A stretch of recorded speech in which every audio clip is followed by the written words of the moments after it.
তিনি নারদ মুনির ব্রহ্মার পুত্র ছিলেন। ব্রহ্মার পুত্র থেকে অভিশাপ প্রাপ্ত হয়ে গন্ধর্ব লোকে জন্মগ্রহণ করেন। সে গন্ধর্ব লোকে ওনার নাম হয়েছিল উপবর্ধন। সেখানে দেব দেবতাদের সভায় ভুল ভাবে সঙ্গীত পরিবেশনের কারণে অভিশাপ প্রাপ্ত হন শূদ্র কুলে জন্মগ্রহণ করার জন্য। তো এরপরে কান্নকুব্জ দেশে দ্রুমিল নামক গোপ একজন গোপের স্ত্রী কলাবতী, তার গর্ভ থেকে তিনি জন্মগ্রহণ করেন। ছোটবেলাতে কিভাবে তিনি আহ ঋষিদের সেবা করতেন, বিশেষ করে চাতুর্মাসের সময় ওনার মা ব্রাহ্মণদের সেবা করেছিলেন, এবং তিনিও সেই সুযোগ পেয়ে আহ ঋষিদের কাছ থেকে কৃষ্ণ কথা শ্রবণ এবং ঋষিদের সেবার, ঋষিদের উচ্ছিষ্ট ভোজনের সুযোগ পেয়েছিলেন, তা আমরা দেখলাম। তো নারদ মুনির এই নামের পিছনে বিভিন্ন শাস্ত্রেতে বিভিন্ন অর্থ করা আছে যে ওনার নাম কেন নারদ হলো। ব্রহ্মবৈবর্ত পুরাণে যেহেতু ওনার জন্ম বা নারদ মুনির কিভাবে আবির্ভূত হন তার লীলা আছে, তো ব্রহ্মবৈবর্ত পুরাণে এই নারদ নামের বিভিন্ন অর্থ আছে।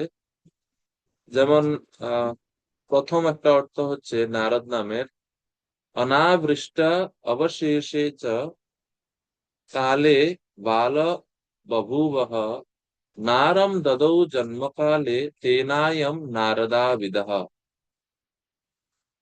ददाति नारं ज्ञानं च बालकेभ्यश्च बालकः जातिस्मरो महाज्ञानी तेनायं नारदाविदः वीर्येण नरदस्येव बभूव बालको मुने মুনিন্দ্রস্য বরেণৈব তেনায়ম নারদাবিদঃ। তো এখানে এরকম নারদ শব্দের অর্থ করা আছে। প্রথম অর্থ হচ্ছে যখন এই পুত্র নারদ নামক এই পুত্র জন্মগ্রহণ করে, এর আগে ওই স্থানে অনাবৃষ্টি হয়েছিল, আর এই বালক জন্মগ্রহণের সাথে সাথে প্রচুর পরিমাণ বৃষ্টি শুরু হয়। তো নারদা এই শব্দ যদি আমরা দেখি একটু, নীর শব্দের সঙ্গে এই শব্দের সম্পর্ক বা কানেকশন আছে। নীর, নীর শব্দের অর্থ হচ্ছে জল। তো যার আগমনে বা যার জন্মের ফলে নীর বা জলের আগমন হয়েছিল, সেই জন্য এই পুত্রের নাম রাখা হলো নারদ। এটা হচ্ছে প্রথম একটা অর্থ, যে এই পুত্রের জন্মের ফলে অনাবৃষ্টি থাকাকালীন সময় প্রচুর পরিমাণে পরবর্তীতে বৃষ্টি হয়েছিল, সেই কারণে ওনার নাম হচ্ছে নারদ। ঠিক আছে, একটা অর্থ আমরা এভাবে জানলাম। দ্বিতীয় অর্থ হচ্ছে এই বালক অন্য সমপরিমাণ বা সমবয়সী বালকদের জ্ঞান দান করত, এবং এই বালক ছিল জাতিস্বর এবং মহাজ্ঞানী। এই কারণে এই বালককে বা এই পুত্রকে, এই ছোট্ট ছেলেটাকে নাম রাখা হয়েছিল নারদ। তৃতীয় অর্থ হচ্ছে কাশ্যপ নারদ নামক ঋষির আশীর্বাদে এই ছেলে বা এই পুত্র জন্মগ্রহণ করে, সেই কারণে ওই ঋষির সাথে নাম মিলিয়ে এই পুত্রের নাম রাখা হয় নারদ। আমরা দেখছিলাম যে ওনাদের কোনো সন্তান হচ্ছিল, গতকালকে আমরা আলোচনা করছিলাম, ওনাদের কোনো সন্তান ছিল না, ওনারা ঋষিদের কাছে প্রার্থনা করেছিলেন। হ্যাঁ, তো সেই ঋষির নাম ছিল কাশ্যপ নারদ, পুরো নাম কাশ্যপ নারদ ছিল। তো সেই ঋষির আশীর্বাদে জন্মগ্রহণ করছেন এই পুত্র, এই জন্য এর ছেলের নাম রাখা হয়েছে শুধু নারদ। এই হচ্ছে তিনটা অর্থ নারদ শব্দ এই নামের। আরো বিভিন্ন অর্থ আছে। ব্রহ্মবৈবর্ত পুরাণে ব্রহ্মখণ্ডে 21 অধ্যায়ে 13 এবং 14 নম্বর শ্লোকে এই নারদ নামের আরো অর্থ বলা হচ্ছে। কল্পান্তরে ব্রহ্মকণ্ঠাৎ বভূব হরো বভূব বহবো নরঃ নরান দদৌ তৎ কণ্ঠম চ তেন তৎ নারদম স্মৃতম। ততো বভূব বালকশ্চ নরদাৎ কর্তৃদেশতঃ অতো ব্রহ্মা নাম চক্রে নারদশ্চেতি মঙ্গলম। তো এখানে বলা হয়েছে যে কল্প অন্তরে, মানে যখন কল্পের শেষে যখন নতুন করে ব্রহ্মার দিন শুরু হয়, তখন ব্রহ্মার কণ্ঠ থেকে বহু সংখ্যক নরের উৎপত্তি হয়। তা আমরা জানি সৃষ্টির শুরুতে ব্রহ্মাজি তার শরীর থেকে বিভিন্ন প্রজাপতিদের সৃষ্টি করেন। হ্যাঁ, মনু শতরূপার আগ পর্যন্ত ব্রহ্মা নিজের শরীর থেকেই প্রজা সৃষ্টি করতেন, বিভিন্ন হাত থেকে, হৃদয় থেকে, মন থেকে, এইভাবে। তো ব্রহ্মার কণ্ঠ থেকে বহু সংখ্যক প্রজাপতিদের বা নরের সৃষ্টি হলো, উৎপত্তি হয়েছিল। আর এই কারণে ব্রহ্মার কণ্ঠকে বলা হতো নরদ, যেহেতু ওনার এই কণ্ঠ থেকে অনেক নর এর উৎপত্তি হয়েছিল, এই জন্য ব্রহ্মার কণ্ঠকে বলা হয় নরদ, নরদ। আর ওই কণ্ঠ হতে বা ওই কণ্ঠ থেকে যেহেতু নারদ জন্মগ্রহণ করেছিলেন, সেই কারণে বা ওই ব্রহ্মার ওই নরদ নামক কণ্ঠ থেকে যেহেতু এই পুত্র বা এই ছেলে প্রকাশিত হয়েছিল, সেই কারণে এই ছেলের নাম হচ্ছে নারদ। তো আমরা জানি যে আদিতে ব্রহ্মাজির এই কণ্ঠ থেকেই নারদ মুনি প্রকাশিত হয়েছিলেন, এটা ব্রহ্মবিভূত পুরাণ অনুসারে। শ্রীমদ্ ভাগবতমে অবশ্য ভিন্নভাবে বলা আছে যে ব্রহ্মাজির শুভ চিন্তা থেকে, হৃদয় থেকে নারদের জন্ম হয়। তো এটা এরকম ব্রহ্মবিবর্ত পুরাণে বর্ণনা আছে, সেটা আমরা দেখলাম।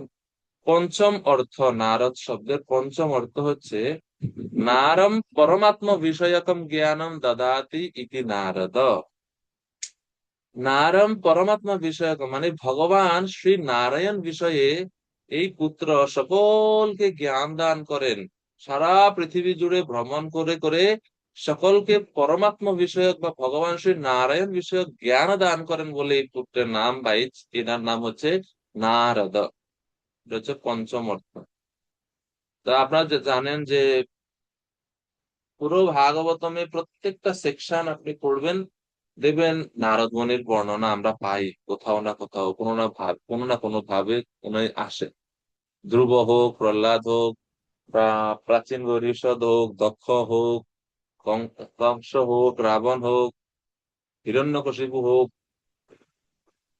ওরা বিষ্ণু বিদ্বেষী হতে পারে, কিন্তু নারদ মুনিকে অসুররা পর্যন্ত ভালোবাসে বা শ্রদ্ধা করে।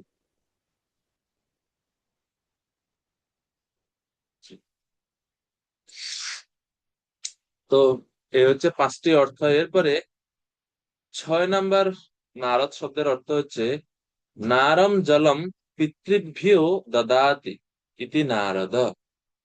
অর্থাৎ এই নারদ, তিনি যখন আহ দাসীপুত্র রূপে জন্মগ্রহণ করলেন, তিনি পিতৃদের উদ্দেশ্যে, ওনার পূর্বপুরুষদের উদ্দেশ্যে সবসময় তর্পণ করতেন বা জল দান করতেন। সেই কারণে ওনার একটা নাম হচ্ছে নারদ। তো জল দান করতেন পিতৃপুরুষদের উদ্দেশ্যে সবসময়, যেটাকে আমরা বলি তর্পণ, বা পিতৃপুরুষদের উদ্দেশ্যে শ্রদ্ধাদি নিবেদন।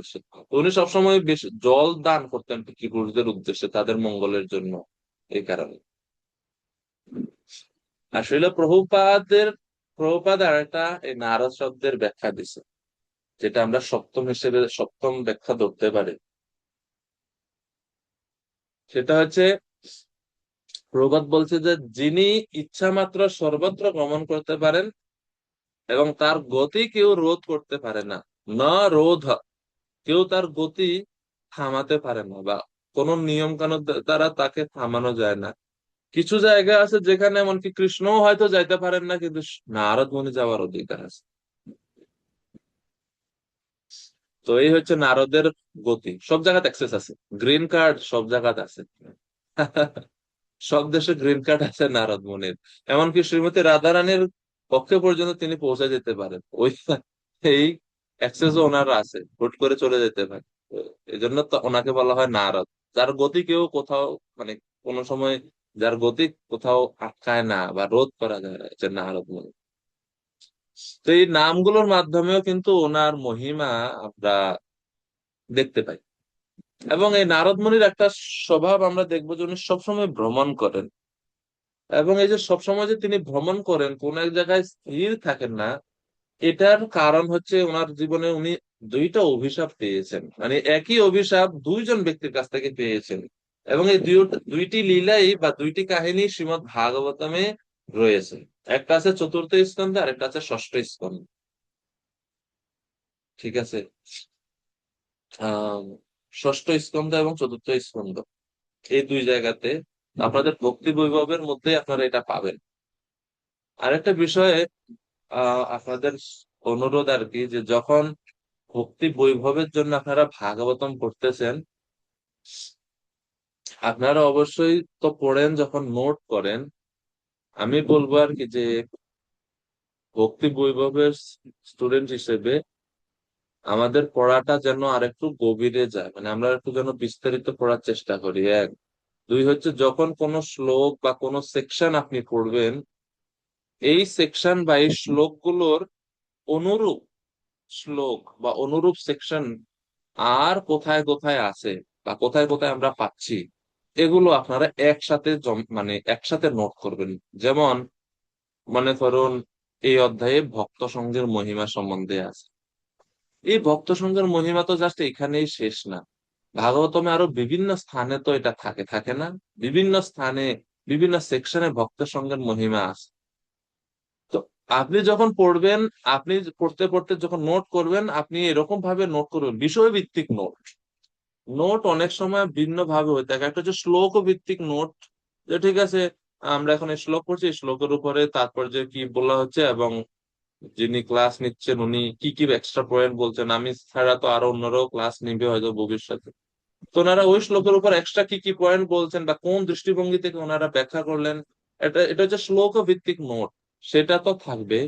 কিন্তু আপনি যখন নিজে পড়বেন, তখন আপনার একটা নোট থাকবে বিষয় ভিত্তিক নোট, কমন যে সমস্ত বিষয়, সেই সমস্ত বিষয়ে, মানে সেম সেকশন বা সেম বর্ণনা আছে, যেমন কৃষ্ণ কথার মহিমা কোন কোন শ্লোকে ভাগবতম আপনি পাচ্ছেন, সাধু সঙ্গের মহিমা, ভগবানের নামের মহিমা, ভক্তির মহিমা, অপরাধ করলে কি সমস্যা, অপরাধের ফল, সময়ের বৈশিষ্ট্য, এই যে বিষয়গুলো বললাম, এই সমস্ত বিষয়ে বিষয় ভিত্তিক নোট আপনারা নেবেন, যেটা যেটা আপনি মনে করেন।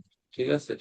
তো এরকম কয়েকটা বিষয় সিলেক্ট করে রাখেন আপনি, আলাদা আলাদা খাতা তৈরি করে, বা এখন তো সব ইলেকট্রিক গ্যাজেট আছে আমাদের কাছে, কম্পিউটার ল্যাপটপে, আপনি ফোল্ডার করে করে রাখেন যে এটা হচ্ছে ভক্ত সঙ্গের ফোল্ডার, একটা ওয়ার্ড ফাইল খুলে রাখেন, বা ওয়ান নোট আছে, ওয়ান নোটে আপনারা খুলতে পারেন সেখানে। তা আপনি পড়তে পড়তে যখনই আপনি দেখা যাচ্ছে ওকে এটা ভক্ত সঙ্গের মহিমা শাস্ত্রে বর্ণনা করা আছে, তা আপনি ওই ফোল্ডারে গিয়ে ওই শ্লোক নামটা জাস্ট লিখে রাখে দেন।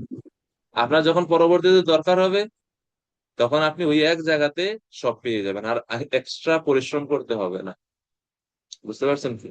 এই জন্য এটাকে বলে আমরা বিষয় ভিত্তিক নোট। এটা যখন আপনি করবেন, এটা আপনার প্রচারে, আপনার প্রেজেন্টেশনে এবং ব্যক্তিগত পড়াটাকে আরো বেশি সমৃদ্ধ করবে। বুঝতে পারছেন? তো এটা ভক্তি বিভাগের ছাত্র হিসেবে আমাদের করণীয়। আর ভক্তি বিভাগ শেষে বা ভক্তি বিভাগ করার পাশাপাশি আপনি চাইলে আরো বিস্তারিত ভাবে কোন একটা বিষয়ে বিস্তারিত জ্ঞান লাভের জন্য চেষ্টা করতে পারেন। ফর এক্সাম্পল, এই যে আমরা এখন নারদ মুনির জীবনী সম্বন্ধে এই যে আমরা আলোচনা করছি, তো এটা তো সব ভাগবতমে নাই, তো সেটা কিছু আছে ব্রহ্মবিবর্ত পুরাণে বা অন্যান্য পুরাণে আছে, সব জায়গা থেকে আমরা একটু পড়ে এখান থেকে একটু নিয়ে নিয়ে নিয়ে নিয়ে একটা একটা আলোচনা আমরা একটা দাঁড় করানোর চেষ্টা করছি। এটা তো আপনি অন্য কারো কাছ থেকে পাবেন, এটা আপনার নিজের পড়া। যেমন এটা আমি যে এটা তৈরি করছি, এটা কোনো ক্লাসের থেকে আমি সংগ্রহ করছি এরকম না, এটা আমার নিজের পড়ে আমি নিজে তৈরি করছি, তো এটা আপনি অন্য কোথাও পাবেন না। তো সেরকম আপনারাও এরকম কিছু রেডি করতে পারেন আপনাদের নিজেদের পড়াশোনা করে বিস্তারিত ভাবে। হ্যাঁ, যে ঠিক আছে ওকে এই বিষয়ে আর কোথায় কোথায় আছে একটু একটু খোঁজার চেষ্টা করো, খুঁজলে পাবেন। কারণ বৈদিক শাস্ত্রটা এত বিশাল, বলা হয় যে সমুদ্রের নিচে মুক্তা আছে, কিন্তু ডুবুরিকে খুঁজতে হয়, তাইলে সে পায়। তো বৈদিক শাস্ত্রে সব মণিমুক্তা আছে, আপনাকে খুঁজতে হবে। ঠিক আছে। যেমন এই যে এখন আমি বলছি যে নারদ মুনি একই অভিশাপ দুইবার পাইছে, তো এটা তো শ্রীমদ্ ভাগবতমে আছে, কিন্তু আপনার তো এখন আপনার তো নোট থাকতে হবে, তখনই না আপনি হুট করে বলতে পারবেন ওকে এই সেকশনে আছে ওই সেকশনে আছে। নাহলে তো আপনি চুলকাবেন মাথায় যে, ও আচ্ছা কোথায় ছিল, কারণ আমরা তো করলে যুগের মানুষ, তো অত মেধা তো আর আমাদের এত শার্প না যে আপনি ফটাফট বলে দিতে পারবেন, সেটা তো সম্ভব না। তো একবার দক্ষ নারদ মুনিকে অভিশাপ দিয়েছিলেন। কেন অভিশাপ দিয়েছিলেন? দক্ষের যে পুত্র, সব পুত্রদেরকে নারদ মুনি সন্ন্যাসী বানায় দিয়েছে। হরিয়াশ্ব এবং সবলাশ্ব, প্রথমে 10,000 পুত্রকে তিনি সন্ন্যাস আশ্রমে পাঠাইলেন। এরপরে 1,000 পুত্র আবার দক্ষ উৎপন্ন করলো, তাদেরকেও তিনি বৈরাগ্য আশ্রমে পাঠিয়ে দিল। এরপরে তিনি দক্ষকে উদ্ধার করার জন্য দক্ষের কাছে যখন গেছে, তখন দক্ষ ক্রোধান্বিত হয়ে নারদ মুনিকে যাচ্ছে তাই ভাষা বললেন, আর অভিশাপ দিলেন যে আমি অভিশাপ দিচ্ছি, তুমি কোথাও স্থির ভাবে থাকতে পারবে না, স্থির ভাবে থাকতে পারবে না কোথাও। তো নারদ মুনি বলছেন, বাড়মিতি যথা আজ্ঞা। নারদ মুনি শ্রদ্ধার সহিত এই অভিশাপ মাথা পেতে নিলেন, কারণ নারদ মুনি চিন্তা করছেন, আমি যত বেশি ভ্রমণ করব তত বেশি প্রচার হবে। আমি যদি যত বেশি ঘুরবো তত বেশি মানুষকে আমি কৃষ্ণ বাবা নামে পরিণত করতে পারবো, মানুষকে আমি ভক্তিযোগ প্রচার করতে তাদেরকে বিতরণ করতে পারবো। তো এটা তো অভিশাপ না, এটা তো ভালো আশীর্বাদই হয়েছে। তো উনি এটা গ্রহণ করলেন। এটা একটা জায়গা। এরপরে আহ চতুর্থ স্কন্ধে কালকন্যা, কালকন্যা নারদ মুনিকে অভিশাপ দিয়েছিল। এটা হচ্ছে পুরঞ্জনের সেকশন, পুরঞ্জনের কাহিনীতে এখানে একটা বর্ণনা আছে। সেখানে ওই যে কালকন্যা নামক একজন নারী, তিনি নারদ মুনিকে অভিশাপ দিয়েছিলেন, স্থাতুম আরহাসি নৈকত্র মত ইয়াঞ্চা বিমুখো মনে। তো এই কালকন্যা নারদ মুনির কাছে যখন আসছে, নারদ মুনির কাছে আশ্রয় চাইছে, কিন্তু নারদ মুনি বলছে আমি ব্রহ্মচারী, আমি কোনো মাতাজিদের আশ্রয় দিতে পারবো না। এই বলে উনি কালকন্যাকে আশ্রয় দেননি। আর এই কারণে, তো এটা বিস্তারিত বর্ণনা আমরা যাচ্ছি না, তিনি নারদ মুনিকে অভিশাপ দিচ্ছে, হে মুনি, যেহেতু আপনি আমার অনুরোধ প্রত্যাখ্যান করলেন, সেই জন্য আপনি কখনো এক স্থানে স্থির হয়ে অবস্থান করতে পারবেন না। তো শিল প্রপাত বলছে, এই যে নিরন্তর ভ্রমণ এর অভিশাপ নারদ মুনি পেয়েছেন, তিনি তার পরম্পরায় এই অভিশাপ আমাদেরকে দিয়েছেন। প্রভুপাদ বলছে এই অভিশাপ তিনি আমাকে দিয়েছেন, প্রভুপাদের লেখা আছে সেইখানে। এবং প্রভুপাদ আমাদের পরমারাধ্য গুরু মহারাজ শিল জয়প্রকাশ স্বামী গুরু মহারাজকে বলছে যে তুমি, ওনার প্রভুপাদের নির্দেশ আছে সরাসরি যে তুমি নিরন্তর ভ্রমণ এবং প্রচারের অভিশাপ গ্রহণ করো। প্রভুপাদের নির্দেশিত 50টি নির্দেশাবলীর মধ্যে একটা নির্দেশ গুরু মহারাজকে প্রভুপাদ এটা দিয়েছেন। তো নারদ মুনি যে অভিশাপ পেয়েছেন, সেই অভিশাপ নারদ মুনি প্রভুপাদকে দিয়েছেন, প্রভুপাদ সেই অভিশাপ গুরু মহারাজকে দান দান দান করলেন। আর এই কারণে আমরা জানি সবাই যে উনি কোনো সময় স্থির থাকেন না, সব সময় ভ্রমণ করেন, ভ্রমণ করেন, এমনকি এত প্রতিকূল অবস্থাতে। আর আমরা দেখি নারদ মুনির হাতে সবসময় একটা যন্ত্র থাকেই, বীণা, তিনি সবসময় এটা বাজান, বা এটাকে তুম্বুরু বলা হয়, তুম্বুরু। তো এটা কিভাবে তিনি লাভ করলেন, এই বিষয়ে একটা সুন্দর একটা বর্ণনা আছে। আচ্ছা, এক সময় ভগবান শ্রী বিষ্ণু সন্তুষ্টির জন্য বা সন্তুষ্টি বিধানের জন্য তুম্বুরু নামক একজন শিল্পীকে আহ্বান করা হয় বিষ্ণু সন্তুষ্টির জন্য, ভগবান বিষ্ণু সন্তুষ্টির জন্য গান করতে। তো নারদ মুনিও সেই সভাতে উপস্থিত ছিলেন। পরে তিনি তুম্বুরুর গান শুনে ঈর্ষাপরায়ণ হন এবং ভগবান শ্রী বিষ্ণুর উপদেশে এই সঙ্গীত শিক্ষার জন্য উলুকেশ্বরের নিকট গমন করে। সেই উলুকেশ্বরের নিকট থেকে ভগবানের নির্দেশে নারদ মুনি সহস্র দিব্য বৎসর গান শিক্ষা লাভ করেন, মানে সঙ্গীত বিষয়ে শিক্ষা লাভ করেন। এবং এই এত দীর্ঘকাল সঙ্গীত শিখে এবং অনেক জ্ঞান, সঙ্গীত বিষয়ে অনেক অধিক জ্ঞান অর্জন করে নারদ মুনির মনের মধ্যে একটু অহংকার আসছে। তখন তিনি ওই যে তুম্বুরু নামক যে শিল্পী, তাকে জয় করার জন্য তার কাছে গেলেন। গিয়ে তিনি জিজ্ঞেস করলেন যে তুম্বুরু কোথায়, আমি তুম্বুরুর সাথে প্রতিযোগিতা করব। যখন গেছে তুম্বুরুর সভাতে বা তুম্বুরুর বাড়িতে, দেখতেছে বাড়ির সামনেই অনেক বিকৃত আকার বিশিষ্ট স্ত্রী এবং পুরুষ অপেক্ষা করছে। বিকৃতি মানে হচ্ছে কারো হয়তো হাত একটা ভাঙা, কারো হয়তো পা একটা ভাঙা, অনেক নারী পুরুষরা এরকম বিকৃতি আকারে, মানে মানে শারীরিক ঘটনটা ঠিক নাই। তারা সবাই তম্বুরুর বাড়ির সামনে অপেক্ষা করছে। তো নারদ মুনি জিজ্ঞেস করছে যে আপনারা কারা, আর এবং এখানে কেন দাঁড়িয়ে আছেন? তখন ওই নারী এবং পুরুষ তারা বলছে যে আমরা হচ্ছে রাগ এবং রাগিনী। সঙ্গীতে রাগ রাগিনী আছে না? যারা সঙ্গীত শিখেন আপনারা জানেন, আমি তো আর অত জানি না সঙ্গীত বিষয়ে। রাগ রাগিনী আছে। তো এই রাগ এবং সঙ্গীতের যে রাগ এবং রাগিনী, তারা তো নারী এবং পুরুষ, মানে স্ত্রী পুরুষ, তাদের তো স্বরূপ আছে। সঙ্গীত এটা তো একটা আধ্যাত্মিক বিষয় না? তো তো তারা বলছে আমরা হচ্ছে রাগ এবং রাগিনী, আপনার গানে আমাদের এই দুর্দশা হয়েছে। আপনি এমন ভাবে এতদিন পর্যন্ত সঙ্গীত চর্চা করছেন যে আমাদের অবস্থায় বিকৃত হয়ে গেছে, এবং আমরা সুস্থ হওয়ার জন্য এখন এই তুম্বুরুর কাছে আসছি। উনি আমাদেরকে সুস্থ করবেন বলে আমরা এখানে অপেক্ষা করছি। তো নারদ মুনি কি যুদ্ধ করবেন বা কি প্রতিযোগিতা করবেন, এই রাগ রাগিনীর এই সমস্ত কথা শুনে নারদ মুনির লজ্জায় সেইখান থেকে লজ্জিত হয়ে তিনি ভগবান শ্রী নারায়ণের কাছে গমন করেন। তখন নারায়ণ নারদকে বললেন যে যখন আমি কৃষ্ণ রূপে আবির্ভূত হব তখন তুমি আমার কাছে আসবে, আমি তোমাকে সঙ্গীত শিক্ষা দিব। তো নারদ তখন কৃষ্ণ, মানে দ্বাপরে যখন ভগবান শ্রীকৃষ্ণ রূপে আবির্ভূত হন, তিনি নারদ নারদ মুনি কৃষ্ণের কাছে যান। কৃষ্ণ তাকে তখন জাম্বুবতী এবং সত্যভামা দেবীর কাছে প্রেরণ করেন। দ্বারকা লীলাতে জাম্বুবতী এবং সত্যভামা দেবীর কাছে 2 বছর ট্রেনিং করেন নারদ মুনি আবার। তো ওনাদের কাছ থেকে ট্রেনিং করেন, কিন্তু এই দুইজন এমন শিক্ষা দিছেন, ওনাদের শিক্ষা নারদ মুনি গ্রহণ করতে বা বুঝতে পারেন না। তো শিখতে পারেন নাই মোট কথা। পরে ভগবান নারায়ণের কাছে গিয়ে বলছে যে 2 বছর তো ক্লাস করলাম, কিছু আমি কিছু শিখতে পারলাম না। তখন ভগবান শ্রী নারায়ণ ওনাকে আবার রুক্মিণীর কাছে পাঠান। রুক্মিণী দেবীর কাছে 2 বছর সঙ্গীত শিক্ষা লাভ করেন, এবং শেষে ভগবান শ্রীকৃষ্ণ স্বয়ং সঙ্গীত বিষয়ক শিক্ষা নারদ মুনিকে প্রদান করেন। তো এরপর থেকে নারদ মুনি এই বীণা বাজিয়ে বাজিয়ে সবসময় ভগবান শ্রী নারায়ণের যশ গুণগান সর্বত্র গান করেন। এই হচ্ছে নারদ মুনির সঙ্গীত শিক্ষা, পুরুষ বা এই হচ্ছে ইতিহাস, এরকম ভাবে বিভিন্ন পুরাণে আমরা বর্ণনা পাই। তো সেই নারদ মুনি ওনার ব্যক্তিগত জীবন থেকে বা নিজের জীবনী আলোচনা করে তিনি এখন ব্যাসদেবকে বোঝানোর চেষ্টা করছেন যে হে ব্যাসদেব, ভক্তির জন্য সবচেয়ে গুরুত্বপূর্ণ হচ্ছে ভক্তদের আশীর্বাদ বা কৃপা।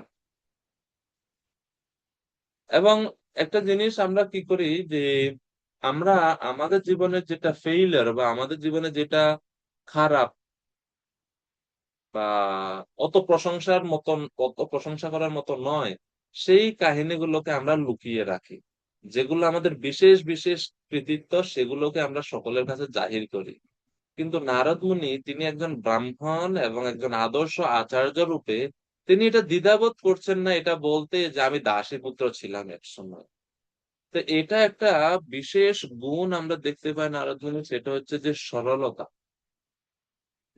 সরলতা, যে একজন একজন বৈষ্ণব এবং একজন আচার্য, তিনি কখনো মিথ্যা ভাবে নিজেকে প্রেজেন্ট করেন না বা ভুল ভাবে নিজেকে প্রেজেন্ট করেন না। তিনি অকপটে সরল ভাবে যেরকম ছিল সেই রকম ভাবে তিনি নিজের নিজের অবস্থানটাকে ব্যাখ্যা করেন সকলের। ঠিক আছে, আমরা 23 নম্বর শ্লোক পড়েছিলাম গতকালকে, এবং আমরা এই বর্ণনাতে চলে গেলাম। তো আজকে আমরা শ্লোক নাম্বার 24 থেকে পড়বো। 24 নম্বর শ্লোক।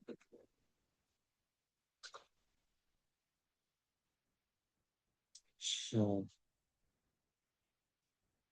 এবং আপনাদের মনে আছে কিনা যে আমরা যখন প্রথম স্কন্ধে দ্বিতীয় অধ্যায় পড়লাম, প্রথম স্কন্ধে দ্বিতীয় অধ্যায়ে বিশ্বনাথ চক্রবর্তী ঠাকুর তিনি ভক্তির আহ, আমরা তো জানি যে 9টা পদ্ধতি বা ক্রম: শ্রদ্ধা, সাধুসঙ্গ, ভজন ক্রিয়া, অনর্থ নিবৃত্তি, নিষ্ঠা, রুচি, আসক্তি, তারপরে কি ভাব এবং প্রেম,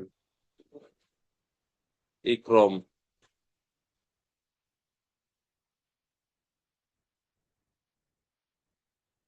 9টা।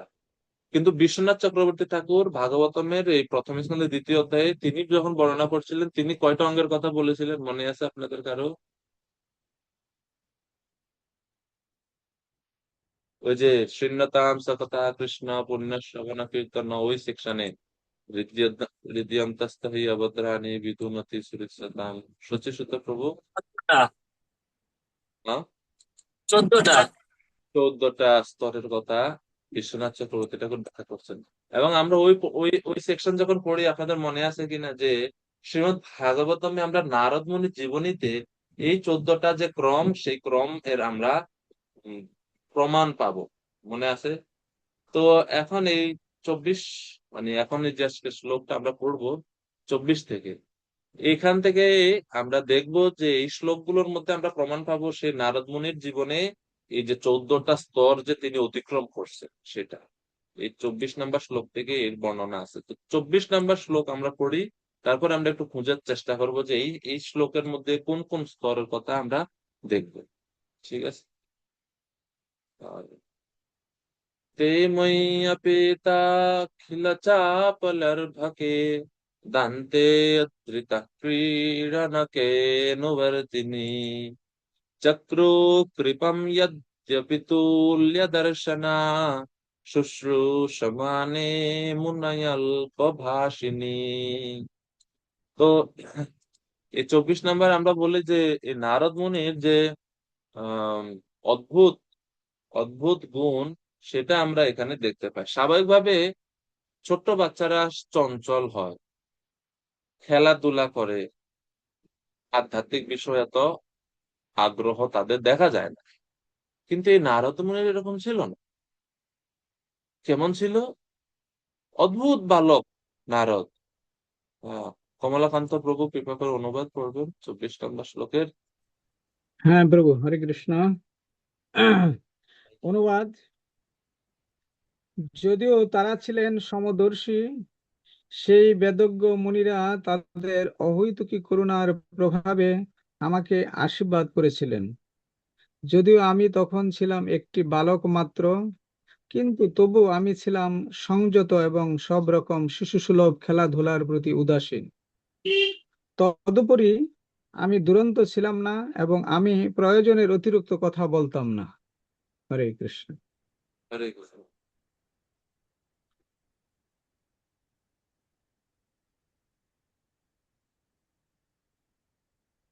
তো এই শ্লোকে আচার্যরা বলছেন সেই 14টা ক্রম পদ্ধতির বা 14টা স্তরের মধ্যে 4টি স্তর এই শ্লোকের মধ্যে আমরা দেখতে পাই।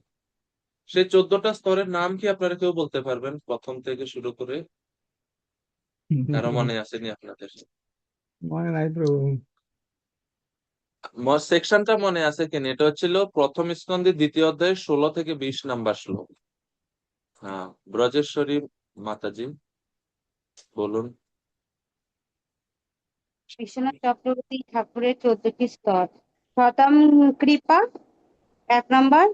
দু হুম। নম্বর মহাসেবা, 3 নম্বর শ্রদ্ধা, 4 নম্বর গুরুপদ আশ্রয়, 5 নম্বর হচ্ছে ভজনে ভজনশ্রুষ্পিয়া, 6 নম্বর ভক্তি, 7 নম্বর অনর্থ সমূহ নিবৃত্তি, 8 নম্বর নিষ্ঠা, 9 নম্বর রুচি, 10 নম্বর আসক্তি, 11 নম্বর ভাব, 12 নম্বর প্রেম, 13 নম্বর দর্শন বা ভগবানকে অনুভব করে সরাসরি, আর 14 নম্বর ঘরের মাধুর্য অনুভব, ভগবানের সঙ্গে লীলাবিলাস বা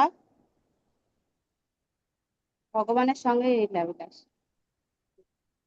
ঠিক আছে, তো এই হচ্ছে 14টা স্তর যেটা বিশ্বনাথ চক্রবর্তী ঠাকুর 1, 2, 16 থেকে 20 নাম্বার শ্লোকে তাৎপর্যে তিনি উল্লেখ করেছিলেন।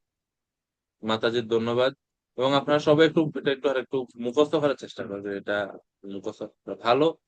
9টা তো অলরেডি আমরা দেখেছি রূপ গোস্বামীর কাছ থেকে, এর সঙ্গে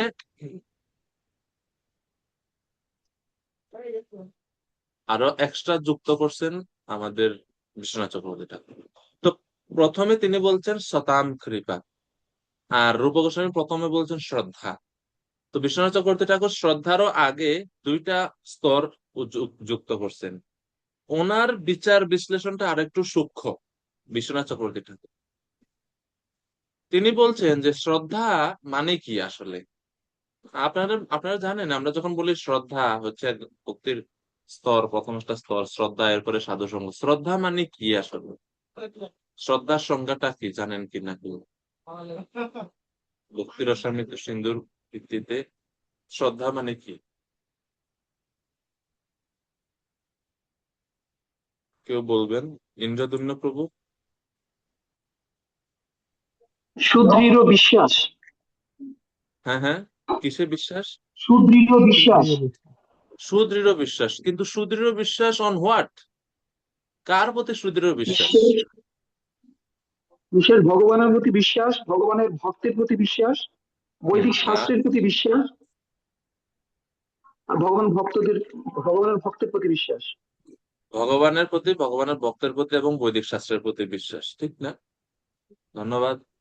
ব্রজেশ্বরী মাতাজি। হরে কৃষ্ণ প্রভু, দণ্ডবত প্রণাম।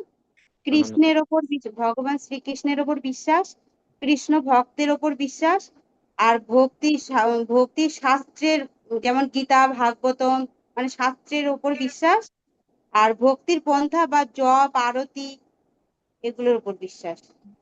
হরে কৃষ্ণ। কারেক্ট। তো ভক্তি রসামৃত সিন্ধু গ্রন্থের 1-2-17 এর উপরে জীব গোস্বামীর যে টিকা, সে টিকায় তিনি বলছেন ভক্তির প্রথম অঙ্গ শ্রদ্ধা। এই শ্রদ্ধা মানে কি তিনি বলছেন, শাস্ত্রার্থ বিশ্বাস এব শ্রদ্ধা ইতি লব্ধে শ্রদ্ধা তারতম্যেন শ্রদ্ধাবতাম তারতম্যম। তিনি বলছেন শ্রদ্ধা মানে শাস্ত্রার্থ বিশ্বাস এব শ্রদ্ধা। শাস্ত্রের অর্থের উপর বিশ্বাস রাখাটাকেই শ্রদ্ধা বলা হয়ে থাকে।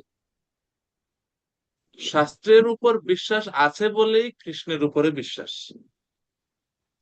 কৃষ্ণের উপাসনা পদ্ধতি যেটা হচ্ছে ভক্তি, এই ভক্তির উপরে বিশ্বাস, কৃষ্ণের ভক্তর উপরে বিশ্বাস, এসব বাদ বাকি যা যা কিছু সবকিছু শাস্ত্রের উপর ভিত্তি করে বা শাস্ত্র আছে বললে। ঠিক আছে, যদি শাস্ত্র না থাকতো তাহলে ওনাদের মহিমা বা ওনাদেরকে যে বিশ্বাস করতে হবে তা তো আমরা জানতামই না। জানতাম কি? আচ্ছা, কৃষ্ণ যে ভগবান সেটা আমরা কোত্থেকে জানলাম? কার্লতন প্রভু, কৃষ্ণ ভগবান, ভগবানের ভক্তদের সেবা করতে হবে, এই বিষয়ে আমাদেরকে কে জানিয়েছে?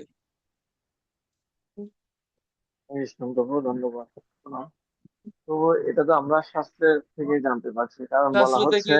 ভগবান হ্যাঁ, হচ্ছে ভগবান হচ্ছেন পিতা, শাস্ত্র হচ্ছেন মাতা। তাহলে আমরা শাস্ত্রের মাধ্যমে ভগবান সম্পর্কে জানতে পারছি। তো আমরা শাস্ত্র হচ্ছে মা স্বরূপ, মায়ের কাছ থেকে আমরা পিতা সম্বন্ধে জানি। তো তদ্রূপ আমরা শাস্ত্র থেকে ভগবান সম্বন্ধে জানি। এই কারণে যখন আমরা বলি শ্রদ্ধা, শ্রদ্ধা মানে আমরা কিভাবে বুঝবো যে একজন মানুষ শ্রদ্ধা স্তরে আছেন?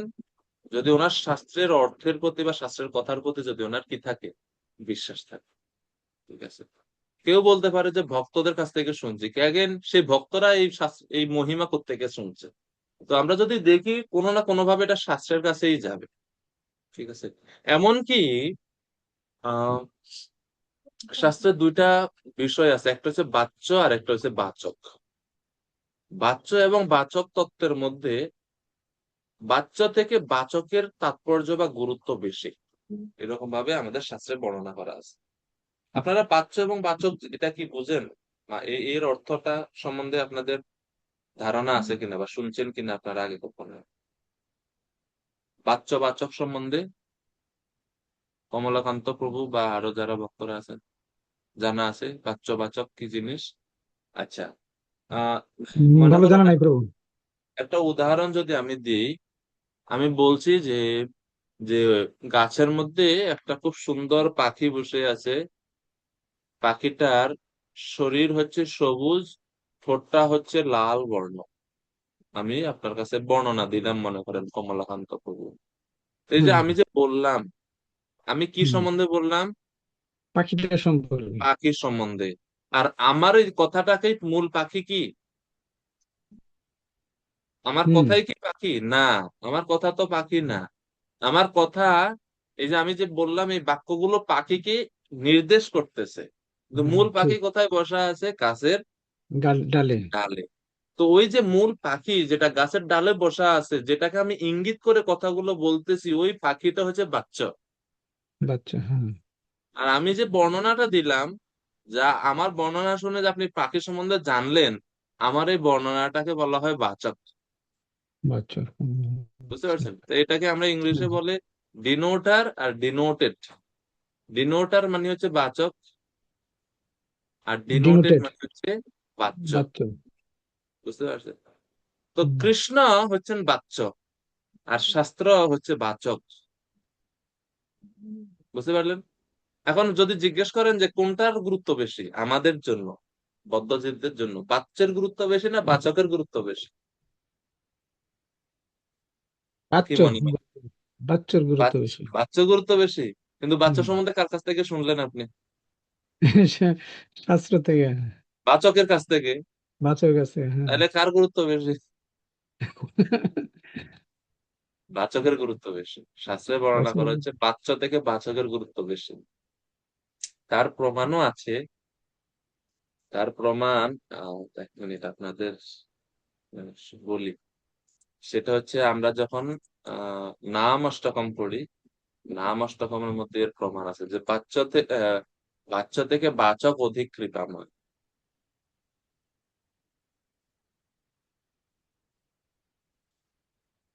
তো শাস্ত্রেতে বর্ণনা করা হয়েছে যে বাচ্চা সর্বেশ্বর দেব বাচক প্রণব ভবে।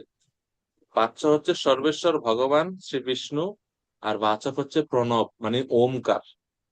ওমকার থেকে সমস্ত বেদ আদি সমস্ত শাস্ত্র প্রকাশিত হয়েছে। তো এর মানে ওমকার যেহেতু বাচক, ওমকার থেকে প্রকাশিত সমস্ত বেদ আদি বৈদিক শাস্ত্রও কি বাচক। ঠিক বাচ্চা। আছে? হুম। এবং হুম। শাস্ত্রে বলা হচ্ছে যে উভয়ের গুরুত্ব একই। এক জায়গায় বলা আছে বাচ্চ যেই রকম এই জগতে আবির্ভূত হন বিভিন্ন অবতার রূপে, বাচকও এই জগতে বিভিন্ন অবতার রূপ ধারণ করে প্রকাশিত হন।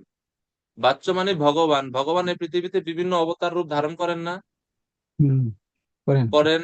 যেরকম মৎস্য, কূর্ম, নরসিংহ ইত্যাদি অবতার রূপ ধারণ করে ভগবান শ্রী বিষ্ণু এই জগতে আসেন। আসেন। তো তদ্রূপ ভাবে বাচকও এই জগতে বিভিন্ন রূপে অবতরণ করেন। বাচক মানে কি ওমকার বা প্রণব, হুম। তিনি এই হুম। জগতে বিভিন্ন রূপে অবতরণ করেন। সেই রূপগুলোকে বলা হয় ঋগ্বেদ, সামবেদ, সামনে যজুর্বেদ, যজুর্বেদ। অথর্ববেদ, পুরাণ হুম। সমূহ, ইতিহাস সমূহ, এই সমস্ত গ্রন্থ। এই গ্রন্থগুলো হচ্ছে বাচকের অবতার। বাচকোপি তথা ঋগ আদি ভাবাদ বহুর উদীরীয়তে। এভাবে সিদ্ধান্ত হুম। দর্পণে আমরা প্রমাণ পাই। এবং নামাষ্টকমের 6 নম্বর শ্লোক যদি আপনারা পড়েন, হরি নামাষ্টকম, ভগবানের নামের মহিমা যুক্ত যে অষ্টকম আছে, সেই অষ্টকমের 6 নম্বর শ্লোকে বলা হয়েছে যে কৃষ্ণ অপেক্ষা ভগবানের নামের করুণা অধিক। আমরা বলি না যে ভগবান থেকে ভগবানের নাম বড়, বলি না আমরা অনেক সময়? হুম। হুম। তো ভগবান হ্যাঁ, হচ্ছেন বলি। বাচ্চ, আর ভগবানের নাম হচ্ছে কি বাচক। কারণ বাচ্চা। নাম কাকে ইঙ্গিত করে? ভগবানকে ইঙ্গিত করে। ইয়ে করে। তবে হুম। এই জড়জগতে বাচক এবং বাচ্য আলাদা, কিন্তু চিন্ময় জগতে বাচ্য এবং বাচক এক। এক। হুম, ঠিক। যেরকম মনে করেন এটা একটা কলম। তা আমি যখন উচ্চারণ করি কলম, আমার এই শব্দ এবং মূল কলম এটা এক না আলাদা? আলাদা। আলাদা না? আলাদা। এই হচ্ছে আলাদা, হ্যাঁ। কলম, আর আমার মুখের বাক্যটা হচ্ছে কলম। তো দুইটা কলম, তো হ্যাঁ। এক না, আলাদা। আমি যখন আলাদা। বলি কলম কলম কলম কলম, যতই বলি কলম, কলমের কাজ কি হয়ে যাবে? মূল কলম না, না হবে আসলে হবে না। না। হবে। অর্থাৎ এই জড় জগতে বাচ্চ এবং বাচক আলাদা, কিন্তু চিৎ জগতে বাচ্চ এবং বাচক একই। আপনি যদি বলেন কৃষ্ণ কৃষ্ণ কৃষ্ণ কৃষ্ণ কৃষ্ণ কৃষ্ণ কৃষ্ণ কৃষ্ণ, স্বয়ং ভগবানের সমান ফল দিবে না এটা? হুম, দেবে। কৃষ্ণ এবং কৃষ্ণের নামের মধ্যে কোনো পার্থক্য আছে? পার্থক্য নেই। পার্থক্য নাই। তাহলে বাচ্চা এবং বাচক এক কি আলাদা? একই এক। আলাদা কৃষ্ণের জন্য? একই। একই না? একই। একই, হ্যাঁ। একই। কিন্তু নাম অষ্টকমে বলা হচ্ছে যদিও এক, তারপরেও আমাদের উচিত বাচ্চা থেকে বাচকের আশ্রয় বেশি করে গ্রহণ করা। গ্রহণ করেন। বাচ্যা বাচকমিত্যুদেতি ভবতো নাম স্বরূপদ্বয়ম পূর্বস্মাৎ পরমেশ হন্ত করুণম তত্রাপি জানীমহে। তো বলছে এখানে যে বাচ্য বাচকম ইতি উদেতি ভবতো নাম স্বরূপোদয়ম, হে ভগবান, আপনার বাচ্য এবং বাচক নামক দুইটা স্বরূপ আছে। তার মধ্যে পূর্বস্মাৎ পরমেশ হন্ত করুণম, তার মধ্যে পূর্ব থেকে অর্থাৎ বাচ্চা থেকে বাচকের করুণাটা বেশি। বেশ, মানে কৃষ্ণ রূপে তিনি যত বেশি কৃপা করেন, নাম রূপে তিনি তার থেকেও বেশি কৃপা করেন। কৃপা করে থাকেন। তাহলে কে বেশি কৃপাময়, বাচ্চ না বাচক? বাচক, বাচক বেশি কৃপাময়। বাচক তো কৃপা। তো তদ্রূপ ভাবে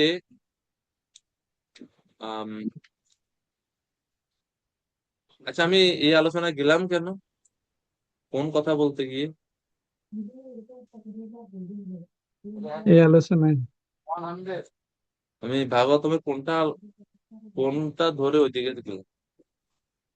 ওখানে গেলেন প্রভু, ওই যে ভাগবতের দ্বিতীয় স্কন্ধে বিশ্বনাথ চক্রবর্তী ওই যে দ্বিতীয় স্কন্ধের একটু আলোচনা করলেন না, যে ভক্তির কয়েকটা বিষয় বর্ণনা করছে সেখানে, 18টা বিষয়। হ্যাঁ, সেখান থেকে বললেন যে এই শ্লোকে আছে 4টা বিষয়, এখানে 4টা বিষয় আলোচনা আছে এই শ্লোকে, 24 নম্বর শ্লোকে। হ্যাঁ, এরকম একটা প্রসঙ্গ ব্রজেশ্বরী থেকে মাতাজি। হরে কৃষ্ণ গুরু, দণ্ডবত প্রণাম।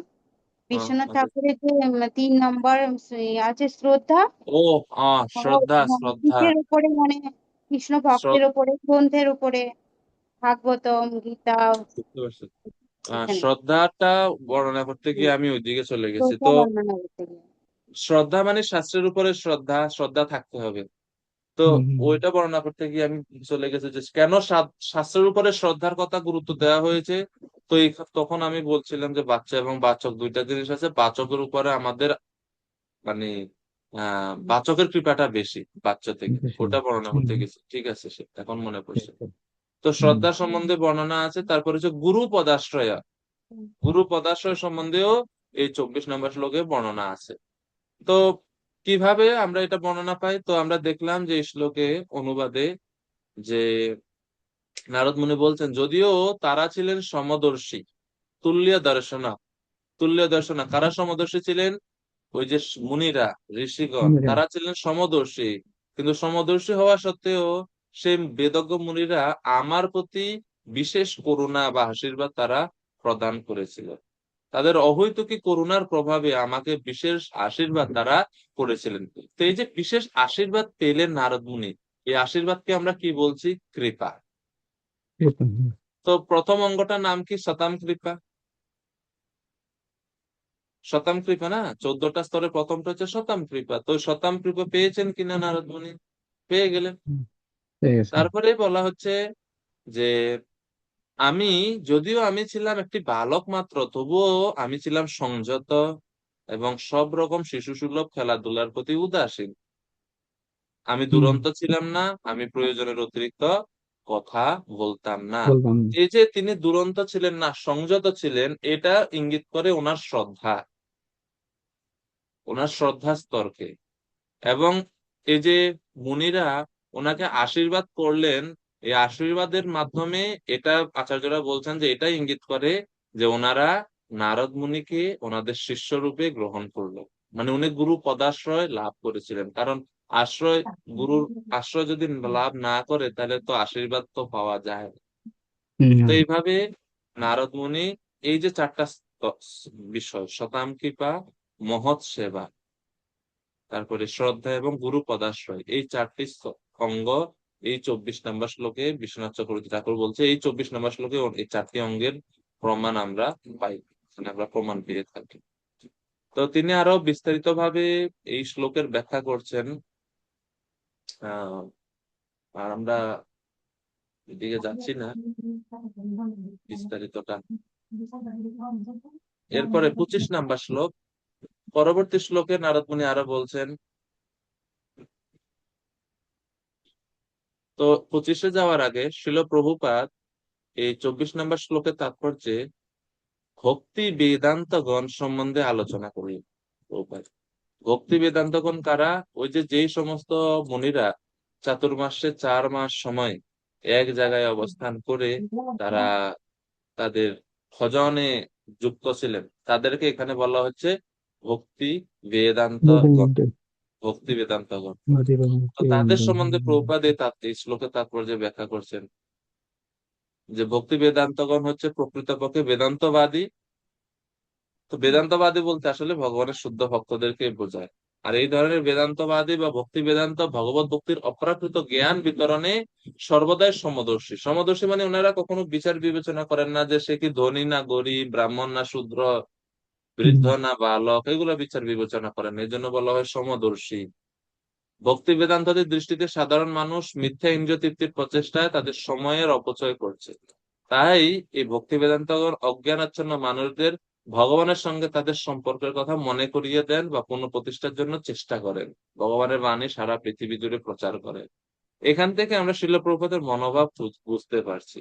কারণ শিল প্রভুপাদ নিজেও একজন ভক্তি বেদান্ত, তাই না? প্রভুপাদের নামে তো এই উপাধি আছে ভক্তি বেদান্ত। এবং শিল প্রভুপাদ যে সারা পৃথিবী জুড়ে প্রচার করছেন, শিল প্রভুপাদ এই ভক্তি বেদান্ত গণের মধ্যেই কাজ করছেন। তো শিল প্রভুপাদ এখানে ওনার মনোভাব ব্যক্ত করছেন যে যারা ভক্তি বেদান্ত বা শুদ্ধ ভক্তগণ তারা সারা পৃথিবী জুড়ে বদ্ধজীবদের উদ্ধারের জন্য চেষ্টা করেন।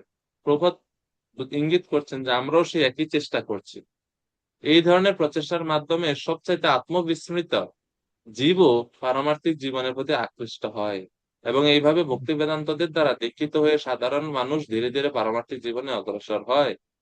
তো এইভাবে ভক্তি বেদান্তগণ এই সংযত চিত্ত, শিশু সুলভ, খেলাধুলার প্রতি উদাসীন হওয়ার হওয়ার বা উদাসীন যুক্ত এই বালককে তারা পারমার্থিক জীবনে দীক্ষিত করেছিলেন। কিন্তু দীক্ষার পূর্বে সেই বালকটি সংযত হয়েছিল, যা পারমার্থিক জীবনে প্রগতি লাভের জন্য অত্যন্ত প্রয়োজন। তো এই যে নারদ মুনি যে সংযত স্বভাব, এটা ছিল তার শ্রদ্ধা। আর এটা দেখে ভক্তি বেদান্তগণ নারদ মুনিকে দীক্ষা দিয়েছিলেন বা ওনারা শিষ্য রূপে গ্রহণ করেছিলেন। তো 5 বছরের বালকের পক্ষে এটা অনেকটা অস্বাভাবিক, কিন্তু নারদ মুনির মধ্যে এই বিশেষ গুণটা ছিল। এবং এই রকম আমরা গুণ শ্রীমদ্ ভাগবতমে অনেক ভক্তদের কাছে আমরা দেখতে পাই। যেরকম আমরা দেখি যে আহ ছোটবেলা থেকে এই গুণগুলো কার মধ্যে ছিল? এই রকম গুণ আমরা শ্রীমদ্ ভাগবতমে দেখি উদ্ধবজির মধ্যে ছিল। ভগবান শ্রীকৃষ্ণের সখা উদ্ধব, ছোটবেলা থেকে এই গুণগুলো ওনার মধ্যে ছিল। ছোটবেলা থেকে কৃষ্ণের মূর্তি নিয়ে খেলা করতেন। পরীক্ষিত মহারাজের মধ্যে ছিল। পরীক্ষিত মহারাজের গুণ আমরা দেখবো একটু পরে। পরীক্ষিত মহারাজের মধ্যে এই সমস্ত গুণ ছিল যে ছোটবেলা থেকে তিনি এই যে শিশু সুলভ যে খেলাধুলা, শিশু সুলভ খেলাধুলার প্রতি কোনো আকর্ষণ ওনার ছিল না। পরীক্ষিত মহারাজ, উদ্ধবজি, এই দুজনের মোহের কথা আমরা মনে করতে পারি। এবং নারদ মুনির ছোটবেলাতেও সেরকম ছিল। তিনি শিশু সুলভ খেলার প্রতি কোনো আকর্ষণ, শিশু সুলভ মানে যে ক্রিকেট, ফুটবল বা এই যে বাচ্চারা যে অনেক খেলা খেলে না, আপনারাও ছোটবেলায় খেলছেন নিশ্চয়ই। এই যে মিশা মিশা রান্না করা খাওয়া দাওয়া, ছোট বাচ্চারা যেরকম করে গ্রামে, ওই রকম মানে শিশু সুলভ খেলা, এগুলোর প্রতি কোনো আকর্ষণ ছিল না নারদ মুনির। তো এটাই ইঙ্গিত করে ওনার শ্রদ্ধা স্তর বা ওনার ঐকান্তিকতা সম্বন্ধে। তো শ্রীল প্রভুপাদ এই জন্য তাৎপর্য শিক্ষা দিচ্ছেন যে আত্মসংযত যদি কেউ না হয়, ইন্দ্রিয় সংযম যদি না থাকে, তাহলে তিনি পারমার্থিক জ্ঞানের জন্য যোগ্য হয়ে ওঠেন না। পারমার্থিক জ্ঞানের জন্য অবশ্যই সংযত স্বভাব দরকার বা সংযম দরকার। বর্তমান সময়ে প্রভুপাদ বলছে যে ইন্দ্রিয় তৃপ্তি করছে মানুষ অসংযত। আর সেই কারণে বর্তমান সময়ে যে সমস্ত শিশু সন্তানেরা জন্মগ্রহণ করছে তারাও সঠিক মনোভাব লাভ করছে না। এবং এই কারণে দিন দিন ক্রাইম রেট বাড়ছে পৃথিবীতে, কমছে না। বিশেষ করে আমরা বাংলাদেশে ইদানিং আমরা দেখছি কত ভয়াবহ ভাবে মানুষের মধ্যে অপরাধ প্রবণতাটা বাড়তেছে। এই ইদানিং সময়ে আমরা বাংলাদেশে খুব বেশি যেটা এখন সকলের দৃষ্টি যাচ্ছে সেটা হচ্ছে যে শিশু সন্তানদেরকে রেপ করে মানে মেরে ফেলা। ভয়ানক অবস্থা। মানে মানুষের চেতনা এত বিকৃত হয়ে গেছে যে খুব খারাপ অবস্থা। এই সবগুলোর কারণ হচ্ছে অসংযত স্বভাব সম্পন্ন মানুষ যদি ইন্দ্রিয় তৃপ্তির শিক্ষা, সরি, এই ইন্দ্রিয় সংযমের শিক্ষা যদি মানুষ লাভ করত, মানুষের থাকতো, তাহলে কিন্তু এই সমস্ত অপকর্ম সমাজে হতো না। আমাদের ইদানিং খুব এটা নিয়ে মানে খুব নিউজ হচ্ছে, অনেক আলোচনা হচ্ছে যে কেন মানুষের নৈতিক এত অবক্ষয়। আমরা অত উন্নত হচ্ছি বিজ্ঞানের দিক থেকে, অনেক কত কত দিকে আমরা উন্নত হচ্ছি, কিন্তু এই নৈতিকতার দেখা যাচ্ছে দিন দিন মানুষের অবক্ষয় হচ্ছে, ভয়ানক অবস্থা। হ্যাঁ, যাই হোক, 25 নম্বর শ্লোক। 25 নম্বর শ্লোকে এখন বলা হচ্ছে যে তিনি কিভাবে বৈষ্ণবদের উচ্ছিষ্ট প্রসাদ তিনি গ্রহণ করলেন। তো এই 25 নম্বর শ্লোকে ভজনেষু স্পৃহা, ভক্তি, অনর্থ নিবৃত্তি, নিষ্ঠা, রুচি, এই 5টি স্তরের কথা এই 25 নম্বর শ্লোকে আছে বলে বিশ্বনাথ চক্রবর্তী ঠাকুর বলছেন। উচ্ছিষ্টলেপাননুমোদিতদ্বিজৈ সকৃৎ স্ম ভুঞ্জে তদপাস্তকিলবিষাঃ এবং প্রবৃতস্য বিশুদ্ধচেতস তদ্ধর্ম এবাত্মরুচি প্রজায়তে। অনন্ত লীলাময়ী মাতাজি কৃপা করে অনুবাদ করবেন।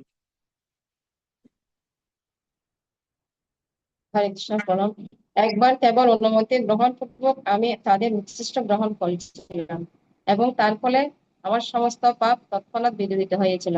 তার ফলে আমার হৃদয় নির্মল হয় এবং সে সময় সেই সেই পরমার্থবাদীদের আচরণের প্রতি আমি আকৃষ্ট হই। হরে কৃষ্ণ। এই শ্লোকটা শিলা প্রভুপাদের একটা প্রিয় শ্লোক। প্রভুপাদ বিভিন্ন জায়গা তাৎপর্য নারদ মুনির কথা বর্ণনা করতে গিয়ে এই প্রথম অংশটা প্রায় জায়গায় প্রভুপাদ উল্লেখ করতেন। উচ্ছিষ্ট লেপান অনুমোদিত দ্বিজয়ী, এই অংশটা প্রভুপাদ যে তিনি উচ্ছিষ্ট গ্রহণ করেছিলেন। তো এই যে উচ্ছিষ্ট গ্রহণ করলেন, সেটাও আমরা শতাম কৃপা বলে গ্রহণ করতে পারি। তো শিল প্রভুপাদ তাৎপর্যে সাধু সঙ্গের মাহাত্ম্য সম্বন্ধে বর্ণনা করছেন যে এটা হচ্ছে সাধুদের সঙ্গের ফল। কিভাবে প্রভুপাদ ব্যাখ্যা করছেন? প্রথমে প্রভুপাদ বলছেন সংক্রামক ব্যাধি শব্দ বা এই বিষয়ে প্রভুপাদ বলছেন যে ভক্ত সঙ্গটা হচ্ছে সংক্রামক ব্যাধির মতো, তবে এটা নেগেটিভ সেন্সে না, পজিটিভ সেন্সে। যে শুভ অর্থে সংক্রামক ব্যাধির মতো। প্রভুপাদ বলছেন যে শুদ্ধ ভক্তদের যখন আমরা সঙ্গ করি, শুদ্ধ ভক্তরা পবিত্র, তাদের সঙ্গ করার ফলে আমরাও পবিত্র হই। শুদ্ধ ভক্তরা ভগবানের ভক্তিতে যুক্ত থাকেন, তাদের সঙ্গ করার ফলে আমাদেরও ভগবানের প্রতি ভক্তি বা ভগবানের প্রতি বিশ্বাস বৃদ্ধি পায়। তো যেই রকম সঙ্গ করি সেই রকম গতি আমরা লাভ করি আমাদের জীবনে।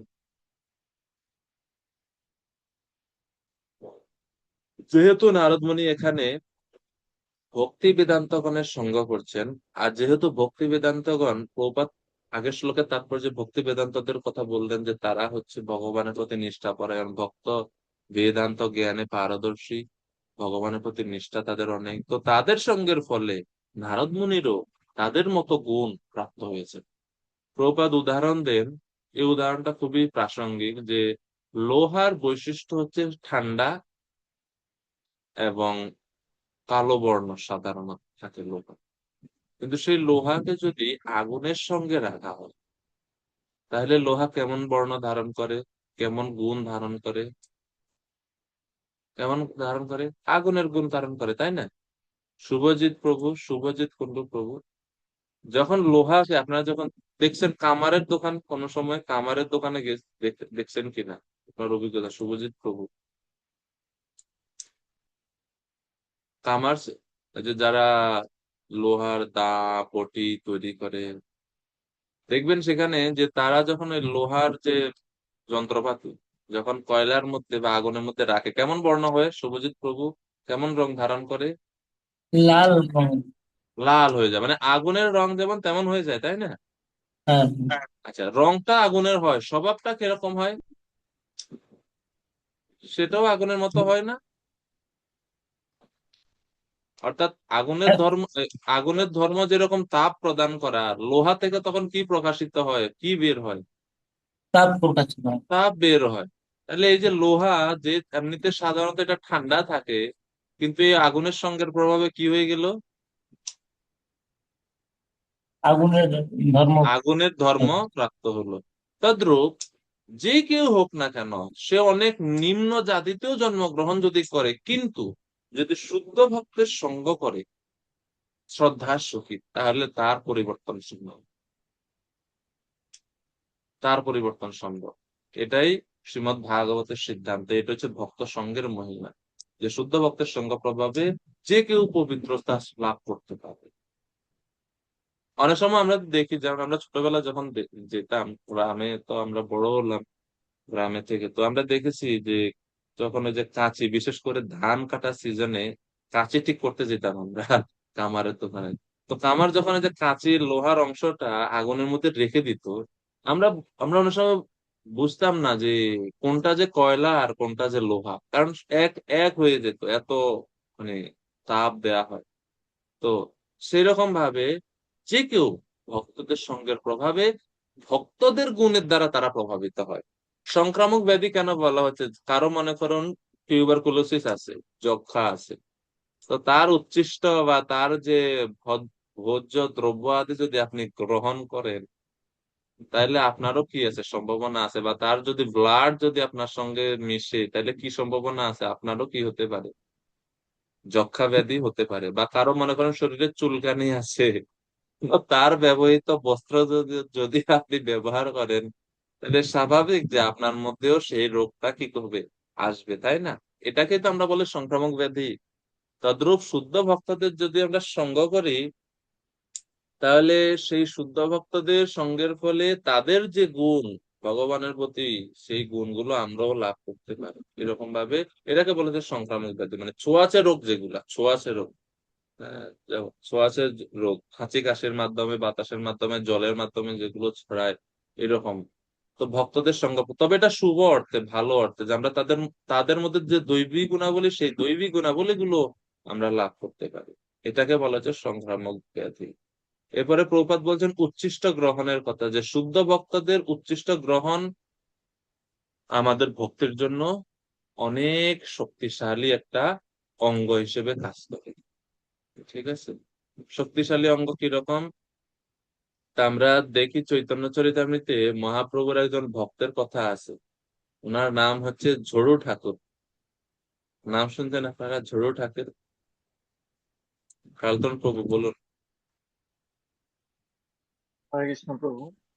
প্রভু, আমরা তো প্রবাদের সঙ্গ, প্রবাদের গ্রন্থ পড়া বা প্রবাদের লেকচার শোনার মাধ্যমে করতে পারি, তাহলে কি প্রবাদের গুণগুলো আমাদের মধ্যে আসবে? অবশ্যই আসবে, কেন আসবে না? প্রভুপাদ তো বলে গেছেন যে আমি আমার গ্রন্থের মধ্যে আছি। প্রভুপাদ বলছেন না? যেরকম যেরকম দেখেন, একটা প্রভুপাদের এই কথার সঙ্গে কৃষ্ণের কথার মিল আছে। কৃষ্ণ কি বললেন? যে কৃষ্ণ স্বধাম উপগতে ধর্মজ্ঞান আদিবি সহ কলৌ নষ্ট দৃশামেশ পুরাণার কৌতমাদিত। মানে কৃষ্ণ যখন চলে গেছেন এই জগৎ ছেড়ে, এই ভাগবতম প্রকাশিত হয়েছে। তো আচার্যরা বলছে অ্যাকচুয়ালি ভাগবতমের মধ্যে কৃষ্ণ নিজেকে বিলীন করে দিচ্ছেন। তো তদ্রূপ শিল প্রভুপাদ বলছেন যে আমি যদি চলে যাই, আমাকে উপলব্ধি করতে বা আমাকে জানতে পারবে, বুঝতে পারবে গ্রন্থের মাধ্যমে। এর মানে আমরা বুঝতে পারি যে গ্রন্থের মাধ্যমে শিল প্রভুপাদ এখনো আমাদের সাথে আছেন, এবং আগামী 10,000 বছর পর্যন্ত ইস্কন যতদিন আছেন প্রভুপাদ থাকবেন। তো শিল প্রভুপাদের গ্রন্থ অধ্যয়ন করার মাধ্যমে আমরা প্রভুপাদের সঙ্গে অবশ্যই পেতে পারি, কোনো সন্দেহ নেই তাতে। অবশ্যই আমরা পেতে পারি। ঠিক আছে?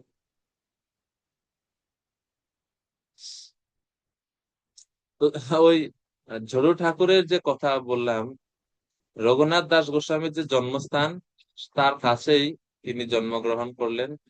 আর ঝড়ু ঠাকুরের একটা বৈশিষ্ট্য আছে, উনি চৈতন্য মহাপ্রভুর যত পার্ষদেরা আছে সকলের উচ্ছিষ্ট খাইছেন উনি।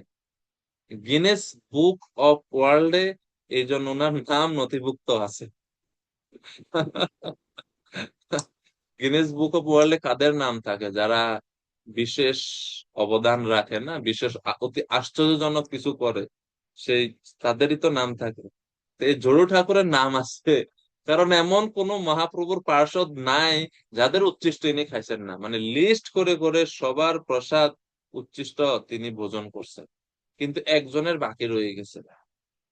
একজন ভক্তের মানে প্রসাদ তিনি এখনো গ্রহণ করতে পারেন নাই, আর তিনি হচ্ছেন মহাপ্রভুর ভক্ত কালিদাস। মহাপ্রভুর ভক্ত কালিদাস। তো একবার এই ঝড়ু ঠাকুর তিনি ওনার এই উচ্ছিষ্ট গ্রহণের জন্য কালিদাস এর বাড়িতে তিনি গমন করেন। তো এটা, এই বর্ণনা রয়েছে চৈতন্য চরিতামৃতের অন্তলীলার 16 অধ্যায়। এবং এটা বর্ণনা কেন আমরা করছি, এই যে উচ্ছিষ্ট গ্রহণ, ভক্তদের, শুদ্ধ ভক্তদের উচ্ছিষ্ট যে কত শক্তিশালী সেটা বোঝার জন্য। তো চৈতন্য চরিতামৃতে এরকম বর্ণনা আছে, আমি একটু পড়ি এখান থেকে। যদিও শ্লোক কম পড়তেছি, আমাদের শ্লোক 10-15টা করে শেষ করা দরকার, কিন্তু গুরুত্বপূর্ণ আছে তো সেই কারণে একটু পড়ছি আমি, ক্ষমা করবেন আপনারা। এখানে বলছে যে আহ এই মত মহাপ্রভু রহেন নীলাচলে, ভক্তগণ সঙ্গে সদা প্রেম বিহবলে, বর্ষান্তরে আইলা সব গৌড়ের ভক্তগণ, পূর্ববৎ আসি কইল প্রভুর মিলন। তো মহাপ্রভু নীলাচলে অবস্থান করছেন এবং গৌড়ের ভক্তগণ, গৌড় অর্থাৎ বঙ্গদেশ থেকে ভক্তরা, তারা আহ বর্ষাকালের শেষে মহাপ্রভুর সাথে দেখা করার জন্য তারা সবাই পুরীতে গমন করলো। তা সবার সঙ্গে আইলো কালিদাস নাম, কৃষ্ণ নাম বিনা তেহ নাহি কহে আর। তো এই সব ভক্তদের সঙ্গে একজন ভক্ত ছিলেন, তার নাম ছিল কালিদাস। এবং ওনার বিশেষত্ব কি ছিল, ইনি কৃষ্ণ নাম ছাড়া আর কিছু উনি বলেন না। মানে কোনো কাজ করার জন্য তিনি কৃষ্ণ নাম বলবেন। যদি দরকার, মানে উনি জল খাবেন, তৃষ্ণা পেয়েছে, যদি বলবেন আমরা কি বলি যে 1 গ্লাস জল দেন, উনি বলবেন কৃষ্ণ কৃষ্ণ। উনি জল না বলবেন কৃষ্ণ কৃষ্ণ। মানে সবসময় তিনি ভগবানের নাম গ্রহণ করেন, সবকিছুতে নাম গ্রহণ করেন, এরকম। তো কালিদাসের বৈশিষ্ট্য আরো বলা হচ্ছে, মহাভাগবত তেহ সরল উদার, কৃষ্ণ নাম সংকেতে চালায় ব্যবহার। তিনি ছিলেন মহাভাগবত এবং সরল, মনটা অত্যন্ত সরল এবং আচরণে অত্যন্ত উদার। কৃষ্ণ নাম সংকেতে চালায় ব্যবহার, মানে ওনার যে ব্যবহার আচরণ, যা কিছু করার দরকার সব কৃষ্ণ নামের সংকেতে তিনি করেন। বলা হচ্ছে, হরে কৃষ্ণ কৃষ্ণ করি পাশক চালায়, রঘুনাথ দাসের তেহ জ্ঞাতি খুড়া ভাই। কোন সময় যদি পাশা খেলতে হয়, ভক্তরা পাশা খেলে না, বা কোন সময় যদি খেলেও তিনি কৌতুকে, কৌতুকের মানে উনি প্রতিদিন পাশা খেলতেন না, কিন্তু কৌতুকে কোনো সময় যদি পাশাতে তিনি চাল দিতেন, উনি কৃষ্ণ কৃষ্ণ বলে পাশার চাল পর্যন্ত ভগবানের নামের সঙ্গে পাশার চাল দিতেন, এরকম বলে চৈতন্য চরিতামৃতে বর্ণনা আছে। তো এরপরে বলা হচ্ছে যে বৈষ্ণবের উচ্ছিষ্ট উনি সবসময় গ্রহণ করতেন। এই কালিদাস, গৌড় দেশে হয় যত বৈষ্ণবেরগণ, সবার উচ্ছিষ্ট ভোজে করি সেহ করিল ভোজন। এই কালিদাস, এই ভক্ত ঝড়ু ঠাকুর না, সরি কালিদাস, তিনি গৌড় দেশে যত ভক্ত আছে সকলের উচ্ছিষ্ট তিনি গ্রহণ করছেন, সবার উচ্ছিষ্ট তিনি ভোজন করছেন। কিভাবে তিনি সেটা ভোজন করছেন? সবাইকে ওনাকে উচ্ছিষ্ট দিতেন? বলছেন না, সবাই ওনাকে উচ্ছিষ্ট দিতেন না, তিনি খুব চালাকি করতেন। কি চালাকি? ব্রাহ্মণ বৈষ্ণব যত ছোট বড় হয়, উত্তম বস্তু ভেটে লইয়া থার ঠাই যায়। ব্রাহ্মণ হোক, বৈষ্ণব হোক, বয়সে ছোট হোক বড় হোক, সবার উচ্ছিষ্ট তিনি খান। কিভাবে করেন তিনি? তিনি কি করেন, অনেক ভালো দ্রব্য, উত্তম বস্তু, উত্তম বস্তু বলে অনেক ভালো দ্রব্য নিয়ে, প্রসাদ আদি খাবার প্রসাদ নিয়ে তিনি ওই ভক্তদের বাড়িতে যান।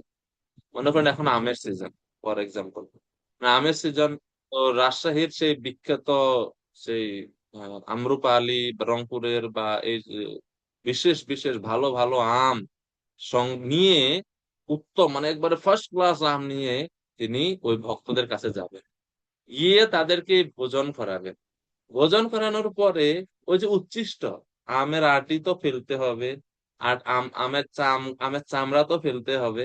তো উনি লুকিয়ে থাকতেন, লুকিয়ে থেকে দেখতেন যে কোথায় ফেলে এগুলো, কারণ ভক্তদেরকে তো বললে সরাসরি উচ্ছিষ্ট দিবে না। তো উনি লুকিয়ে থেকে দেখতেন কোথায় ফেলে। যেখানে ওই উচ্ছিষ্ট ফেলবে, আমের আটি, আমের বাকল, সেইখান থেকে গিয়ে রাত্রিতে অন্ধকারে গিয়ে সেখান থেকে ওই উচ্ছিষ্ট উনি গ্রহণ করেন। মানে অত উচ্ছিষ্ট নিষ্ঠা ওনার, কালিদাসের, মহাপ্রভুর ভক্ত। তো এখানে বলা আছে যে উত্তম বস্তু ভেট লইয়া তার ঠাই যায়, উত্তম বস্তু নিয়ে তাদের কাছে যেতেন। তার ঠাই শেষ পাত্র লয়ে না মাগিয়া, কাহা না পায় তবে রহে লুকাইয়া। তো কারো কারো কাছে গিয়ে তাদেরকে ওই প্রসাদ ভোজন করানোর পরে প্রার্থনা করতেন যে কৃপা করে একটু উচ্ছিষ্ট প্রসাদ দিবেন। তো অনেকে তো দিত, আবার যারা বয়সে ছোট তারা তো কালিদাসকে দিত না, আরে আমি আপনি আমার সিনিয়র, আমি কিভাবে আপনারা আমি উচ্ছিষ্ট দিব, না না আমি দিতে পারবো না। তো তারা যারা দিত না তাদের কাছ থেকে উচ্ছিষ্ট নেওয়ার জন্য তিনি লুকিয়ে থাকতেন। ভোজন করিলে পাত্র ফেলাইয়া যায়, লুকাইয়া সেই পাত্র আনি চাটি খায়। এখন মনে করেন প্রসাদ গ্রহণ করছে, আগে তো কলা পাতাতে বা মাটির যে প্লেট ছিল এগুলাতে অনেকে ভোজন করতো। বা অন্য থালাও যদি হতো, উচ্ছিষ্ট যেগুলো থাকে হয়তো তেজপাতা, মরিচ বা ডাটা টাটা, মানে যা কিছু উচ্ছিষ্ট যে দ্রব্যগুলো যেখানে ফেলতো, বা কলা, উচ্ছিষ্ট কলা পাতা যেখানে ফেলতো, সেইখান থেকে তিনি ওই কলা পাতা, উচ্ছিষ্ট জিনিস এনে চাটি খায়, মানে উনি চেটে চেটে এগুলো খেতেন। শূদ্র বৈষ্ণবের ঘরে যায় ভেট লইয়া, এই মতো তার উচ্ছিষ্ট খায় লুকাইয়া। এমনকি শূদ্র বৈষ্ণব মানে যারা সামাজিক বিচারে, বৈষ্ণবের বিচারে তো আর শূদ্র না, সামাজিক বিচারে যাদেরকে শূদ্র বলা হয়, সেই বৈষ্ণবদের গৃহে পর্যন্ত কালিদাস উনি গিয়ে এই ভেট মানে উপহার, এই দ্রব্য আদি নিয়ে যেতেন, এবং তাদের পর্যন্ত উচ্ছিষ্ট তিনি সংগ্রহ করে খেতেন। একজন বাকি ছিল ওই ঝড়ু ঠাকুর। এই ঝড়ু ঠাকুরের বাড়িতে একবার তিনি এই আম ফল নিয়ে গেছেন, আম নিয়ে গেছেন, এই যে এখন আমের সিজন, আম নিয়ে গেছেন। আম নিয়ে গিয়ে ঝড়ু ঠাকুরকে আম ভোজন করালেন। ভোজন করার পরে বলছেন যদি একটু এই অধমের প্রতি কৃপা করতেন, একটু উচ্ছিষ্ট প্রসাদ যদি দিতেন। ঝড়ু ঠাকুর মধুর বচনে বলতে লাগলেন, আমি নিচ জাতি, তুমি অতিথি সর্বোত্তম, কোন প্রকারে করিম আমি তোমার সেবন। বলছে আমি কিভাবে আপনার সেবা করতে, আপনি আপনার সেবা করার সুযোগ দেন, আপনি উচ্ছিষ্ট কেন চাচ্ছেন। তখন বলছে আজ্ঞা দেহ, ব্রাহ্মণ ঘরে অন্ন লইয়া দিয়ে, তাহা তুমি প্রসাদ পাও তবে আমি জিয়ে। তো ঝড়ু ঠাকুর বলছেন আমি তো শূদ্র, আপনি তো ব্রাহ্মণ, আপনি যদি আজ্ঞা করেন তাহলে আমি ব্রাহ্মণ ঘর থেকে অন্ন নিয়ে আনবো আপনার জন্য, আপনি প্রসাদ গ্রহণ করুন কৃপা করে। কালিদাস কহে ঠাকুর কৃপা করো মোরে, তোমার দর্শনে আইনু মুই পতিত পামরে। কালিদাস বলছেন আমি আপনার দর্শন করার জন্য এসেছি, এই আপনার দর্শনই হচ্ছে আমার প্রসাদ, আর কিছু আমার লাগবে না। আপনার দর্শন করেছি বলে আমি পতিত, আমি পাপী, আমি আজকে শুদ্ধ হয়েছি। পবিত্র হইনু মুই পাইনু দর্শন, কৃতার্থ হইনু মোর সফল জীবন। দেখেন ভক্তদের মধ্যে কত সুন্দর সৌহার্দ্যপূর্ণ আচরণ। তো এরপরে কালিদাস বলছে এক বাঞ্ছা হয়, যদি কৃপা করি যদি কৃপা করি কর, পাদ রাজা দেহ পাদ, সরি পাদ রাজা দেহ পাদ মোর মাথে ধর। কালিদাস বলছে যদি আপনি কৃপা করেন, আমার একটা ইচ্ছা আছে, ইচ্ছাটা পূরণ করেন। কি ইচ্ছা তোমার? ইচ্ছাটা হচ্ছে যে আপনার চরণটা কৃপা করে আমার মস্তকে একটু স্পর্শ করার। তো পরে জরু ঠাকুর তিনি বলছেন যে ঠাকুর কহে ওইছে বাত কহিতে না জুয়ায়, আমি নীচ জাতি তুমি সুসজ্জন রায়। ঠাকুর, জরু ঠাকুর বলছে হায় হায় আপনি কি বলছেন, এরকম কথা বলতে নেই, আমি নিচু জাতি আর আপনি হচ্ছে সুসজ্জন, আপনি উন্নত জাতি, তো এটা এরকম বলতে নেই। এরকম কথাবার্তা বলে ওই আম ফল খাওয়াইছেন। খাইয়ে ফলের উচ্ছিষ্ট আর দেন নাই, পদ রজও আর দেন নাই। তো কালিদাস ওনাদের ঘর থেকে বিদায় নিয়ে বের হয়ে গেছে। তো ওনারা তো ভাবছেন যে কালিদাস চলে গেছে। ঝড়ু ঠাকুর আরামসে ঘরের মধ্যে ওনার পত্নী সহ আম প্রসাদ পেলেন ভগবানকে দিয়ে। এরপরে আটি বাকল ফেলে দিলেন। আর কালিদাস তো লুকিয়ে আছে, দেখছে কোথায় ফেলছে, ডাস্টবিন থেকে। যখন ওনারা ঘরে চলে গেছে তখন কালিদাস ওই গর্ত থেকে, উচ্ছিষ্ট গর্ত থেকে সেই এগুলো আনলেন। তো বর্ণনা করা হচ্ছে যে আটি চোষা সেই পাটুয়া খোলেতে ভরিয়া বাহিরে উচ্ছিষ্ট গর্তে ফেলাইলো লইয়া, সেই খোলা আটি চকলি চুষে কালিদাস, চুষিতে চুষিতে হয় প্রেমেতে উল্লাস। এই যে ঝরু ঠাকুরের যে উচ্ছিষ্ট আমের আটি, আমের ভাকল, এগুলো গ্রহণ করছেন কালিদাস, এবং এগুলো চুষছেন। চুষতে চুষতে ওনার কৃষ্ণ প্রেম ওনার মধ্যে বর্ধিত হতে লাগলো। এই মতো যত বৈষ্ণব বসে গৌড় দেশে, কালিদাস ওইছে সবার নীল অবশেষে। এইভাবে কালিদাস গৌড় দেশের যত ভক্তরা আছে সবার উচ্ছিষ্ট তিনি গ্রহণ করলেন। বৈষ্ণবের শেষ বক্ষণের এতেক মহিমা, কালিদাসে পাওয়াইলো মহাপ্রভুর কৃপা সীমা। এবং এই যে বলা হচ্ছে যে কালিদাস যে মহাপ্রভুর কৃপা লাভ করলেন, তার একমাত্র কারণ হচ্ছে সমস্ত বৈষ্ণবদের উচ্ছিষ্ট তিনি গ্রহণ করছেন। এই কারণে তিনি মহাপ্রভুর কৃপা পাত্র হয়েছেন। তাতে বৈষ্ণবের ঝুটা খাও ছাড়ি ঘৃণা লাজ, যাহা হইতে পাবে বাঞ্ছিত সব কাজ। বৈষ্ণবদের উচ্ছিষ্ট খেতে গেলে সবচেয়ে প্রথমে আমাদের বাধা সৃষ্টি হয়, ঘৃণা করি আমরা অনেক সময়। উচ্ছিষ্ট কেমনে খাবো, ঘৃণা আসে, লজ্জা আসে। তো চৈতন্য চরিতামৃতকার কৃষ্ণদাস কবিরাজ গোস্বামী বলছেন তাতে সেই জন্য বৈষ্ণবের ঝুটা, ঝুটা মানে বৈষ্ণবের উচ্ছিষ্ট, বৈষ্ণবের ঝুটা খাও ছাড়ি ঘৃণা লাজ, লাজ মানে হচ্ছে লজ্জা, ঘৃণা ছেড়ে বৈষ্ণবের উচ্ছিষ্ট খাওয়া উচিত। যাহা হইতে পাইবা বাঞ্ছিত সব, যাহা হতে বাঞ্ছিত সবকিছু সম্ভব। এরপরে বলা হচ্ছে ভক্তপদ ধূলি আর ভক্তপদ জল, ভক্ত ভুক্ত শেষ, এই তিন সাধনের বল। তিনটা আমাদের সাধনাতে বল বা শক্তি প্রদান করে। তিনটা জিনিস কি কি? ভক্তপদ ধূলি, ভক্তদের চরণ ধূলি, ভক্তদের চরণ ধৌত জল, এবং ভক্তদের উচ্ছিষ্ট প্রসাদ। এই তিন সাধনের বল।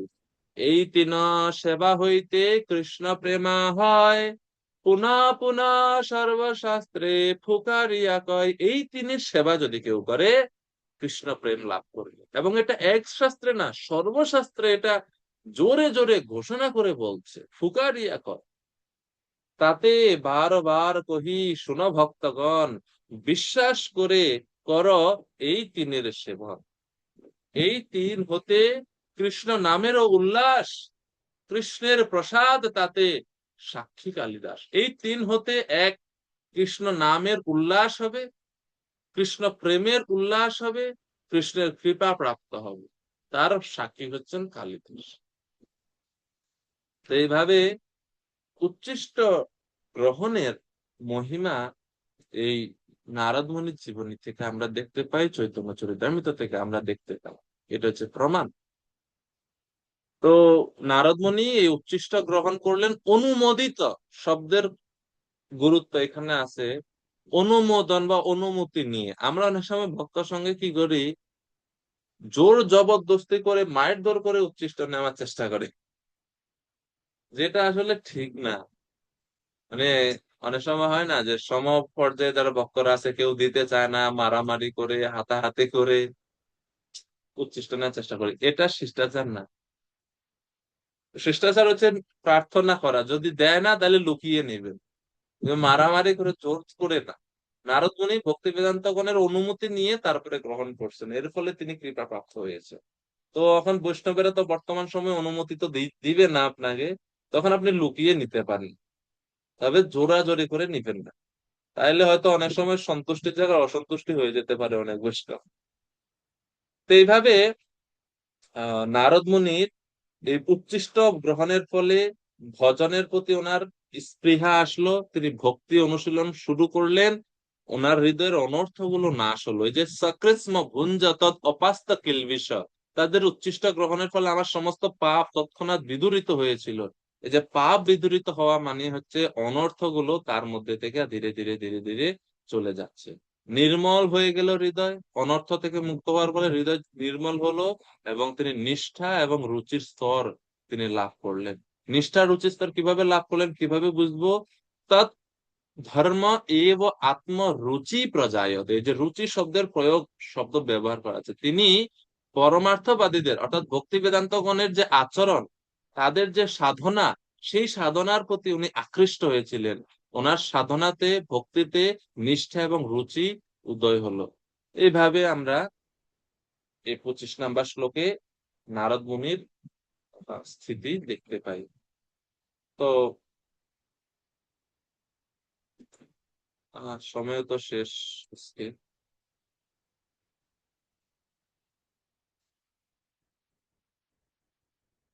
কি করবে? ঠিক আছে, আজকে এখানে আমরা শুনলাম। সচিব সুত প্রভু। হরে কৃষ্ণ প্রভু। প্রভু, এই যে এই মিলাটা আপনি একটু বললেন যে সাধু ঠাকুর এবং